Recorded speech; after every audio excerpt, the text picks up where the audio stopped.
Hello mga kaputrip, kabentot at mga ka-adventures. Welcome back to my mini vlog. Dahil nga mahaba na naman ang hair ng inyong Muji for today dahil sinundo ako ng aking hubby. Ayan, at naisipan namin kumain muna dito sa Tongyang Express.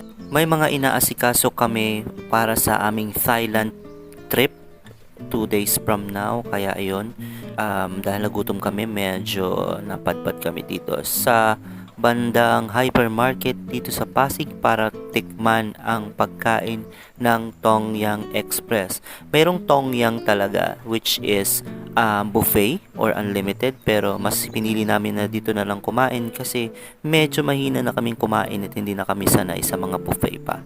So ito, makikita nyo guys, iba't ibang toppings na pwede nyong pagpilian. Normally, ang mahilig bumili or pumili ng mga toppings ay talaga ang hobby ko lang talaga. Ako kasi okay na ako sa kung ano yung in-order niya at hindi talaga ako mapili sa mga toppings na ganyan since hindi naman talaga ako ganun kahilig sa mga shabu-shabu or may mga sabaw or mga ramen or something like that. Sa halagang 800 pesos may for sharing na kayo, good for 2 guys. Yung mga table naman ay may mga induction stove na naka-assign sa bawat table. I think 4 yan for every member nung barkada or pamilya na kakain. May kanya-kanya silang mga pot na kumukulo. Depende sa sabaw na gusto nila. For this one, ang pinili ng aking hubby ay ang laksa, which is I think yung medyo spicy. Tapos yung sa akin, ang all-time favorite ko na sinigang, which is yung may sampalok, or kung tawagin natin sinigang sa sampalok dito sa Pilipinas.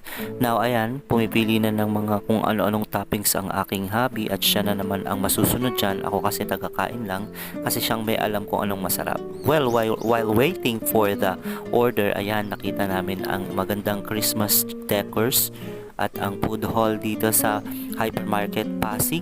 Ayan, gala-gala muna ako.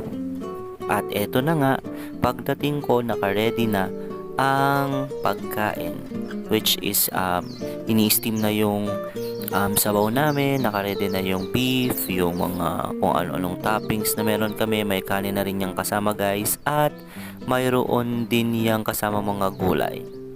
As expected, hindi ako masyadong maalam sa mga kung anong dapat kong ilagay. So, ang namili talaga dyan ay ang aking hubby na.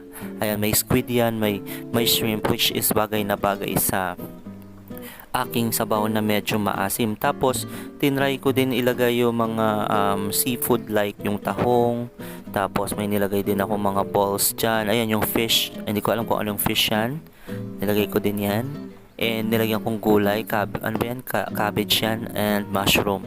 Tapos nilagyan din ni Abby ng tofu, which is unsurprisingly masarap siya. Tapos yung parang mushroom na pahaba-haba na yun, hindi ko alam kung anong tawag dyan. Tapos crab stick meron din yan. At pechay or mustasa, kung ano man yung tawag dyan. At ayan, pinaghalo-halo na lang namin na para siyang normal na nasa bahay ka lang na nagpe-prepare ng sinigang. And by the way, nilagyan din namin yan ng parang sotanghon, which is masarap naman siya. You don't need rice kung ganito talaga yung ilalagay mo. Pero ako nag-rice pa rin ako kasi more on sabaw naman talaga ako. Ayan. So, halo-halo lang guys. At medyo naaamoy ko na, medyo nakakagutom talaga yung amoy niya. Ang sarap-sarap ng amoy. At dahil sobrang nagugutom na nga talaga ako, let's eat na guys! Tara, simulan na to!